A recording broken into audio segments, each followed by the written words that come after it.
Miss হবে না আপনার পছন্দের টিভি শো। দেখুন জি5 অ্যাপে একদম ফ্রি। গোটা পরিবারটাকে ফিরিয়ে এক করে আনতে হবে, এটাই তোর দায়িত্ব। দিদা, আজ থেকে তুই মিত্তির বাড়ির বউ।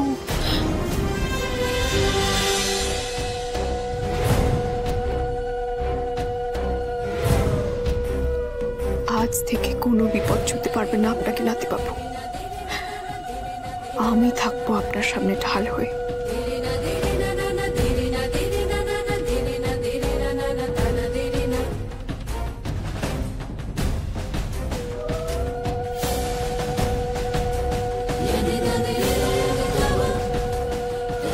আমি সবসময় আমার কর্তব্য পালন করে এসেছি, আজও করব।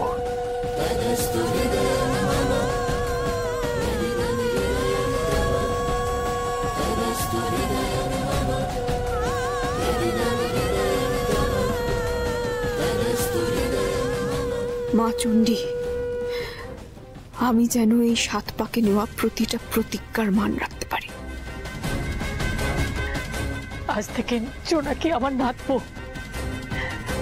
আমাদের মিত্তির বাড়ির একজন। এটাই অদৃষ্ট ছিল।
দাঁড়িয়ে ছেলে মেয়ে দুটোর আজকে নতুন পথ চলা শুরু হলো।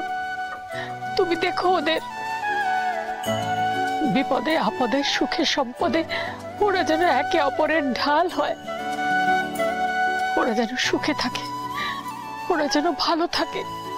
ওদের দেখো বাবা, ওদের তুমি দেখো।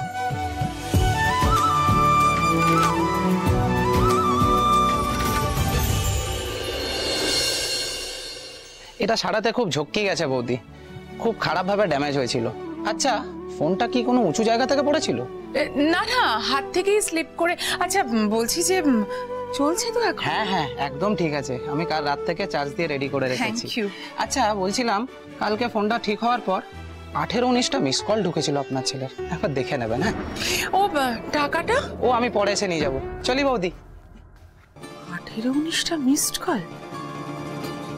বাবার রাগ দেখে খুব চিন্তা হয়েছে বোধহয় ছেলের।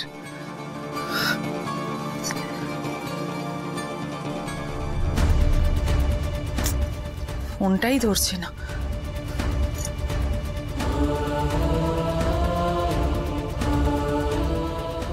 18-19 বার ফোন করেছে, আর এখন আমি ফোন করছি, ফোনটা ধরছে না।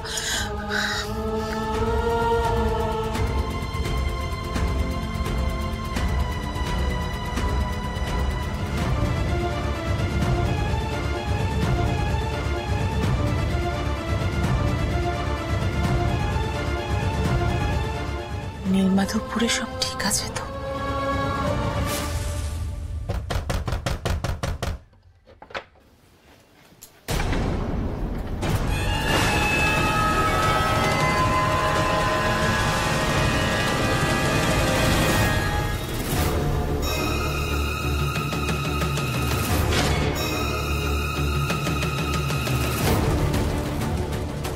এ কি মা, মানে ওরা বিয়ে? আমি তোমাকে সব বুঝিয়ে বলছি ছোট বৌমা। তুমি আগে বরণ ডালাটা সাজিয়ে নিয়ে এসো, ঠাকুর ঘরে সব জিনিস পেয়ে যাবে। ছেলে মেয়ে দুটোকে বরণ করতে হবে। কিন্তু মা, জোনাকি ধ্রুব মানে আপনারা বিয়ে দিয়ে দিলেন ওদের? না ছোট বৌমা, মানে দাঁড়াও দাঁড়াও দাঁড়াও সাথী, তুমি আমার সাথে এসো, আমার সাথে এসো। আমি তোমায় বুঝিয়ে বলছি, এসো তুমি এদিকে এসো, এদিকে এসো, এসো এসো, আমি তোমাকে সবটা বুঝিয়ে বলছি। জোনাকি, যেদিন প্রথম তুই চিঠি নিয়ে ঠিকানা খুঁজে খুঁজে এ বাড়িতে এসেছিলি, সেদিনই মিত্তির বাড়ির ছাদটা তোর আশ্রয় হয়েছিল। আর আজ এই মিত্তির বাড়ির ছাদের আশ্রয়ে গোটা পরিবারটাকে ফিরিয়ে এক করে আনতে হবে, এটাই তোর দায়িত্ব। দিদা, আজ থেকে তুই মিত্তির বাড়ির বউ।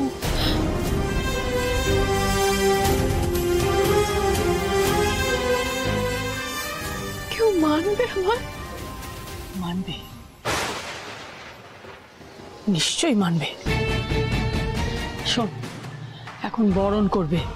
বরণ হয়ে গেলে এই তুলসী তলায় জল দিবি, আর মনে মনে প্রার্থনা করবি তোর শ্বশুর শাশুড়ি সবাই যেন তোর মর্মটা বোঝে, তোদের কিভাবে বিয়ে হয়েছে সেটা নিয়ে যেন তোদের ভুল না বোঝে।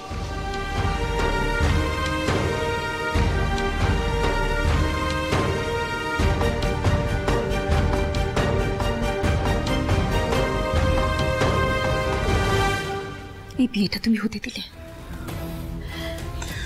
দেখো, বিয়েটা যদি এখানে দাঁড়িয়ে হতো তাহলে আমি হতে দিতাম না, কিন্তু মা আমাদের হর পার্বতীর সামনে নিয়ে গিয়ে দাঁড় করিয়েছিল, আর ওখানে এমন পরিস্থিতি সৃষ্টি হয়েছিল যে বিয়েটা আটকানো যেত না। এই কথা তুমি বড়টাকে বড়দিকে বলতে পারবে তো? জানি না বলতে পারবো কিনা। আমি এটাও জানি না যে এটা ঠিক না ভুল, কিন্তু বিশ্বাস করো, আমি মাকে আজকে যে অবস্থায় দেখেছি, আগে কোনোদিনও এরকম দেখিনি। সেটা আমিও বুঝেছিলাম। মা জোনাকিকে যেভাবে টানতে টানতে নিয়ে গেছিলেন সেটা আমি কিছুটা হলেও আন্দাজ করতে পারছিলাম, কিন্তু আমার তো ভয় হচ্ছে বড়দার কথা ভেবে। বড়দা যখন এসব কথাগুলো শুনবেন তখন কি যে করবেন আমি তো ভাবতেও পাচ্ছি না। আমি না একবার রুষা দিদিকে ফোন করে জানাই। তোমার কি মাথা খারাপ হয়ে গেছে? এসব কথা তুমি এখন ওদের ফোন করে জানাবে? একটা কথা শুনো ঋতু, বড়দের মাঝখানে একদম ঢুকবে না। বেশ, আমি কাউকে কিচ্ছু বলবো না, কিন্তু ওরা জোনাকিকে কেউ পছন্দ করে না। ওরা জানতে পারলে যে কি হবে সেটা আমি খুব ভালো করে বুঝতে পারছি। জি5 ডাউনলোড করুন আর সব এপিসোড দেখুন একদম ফ্রি।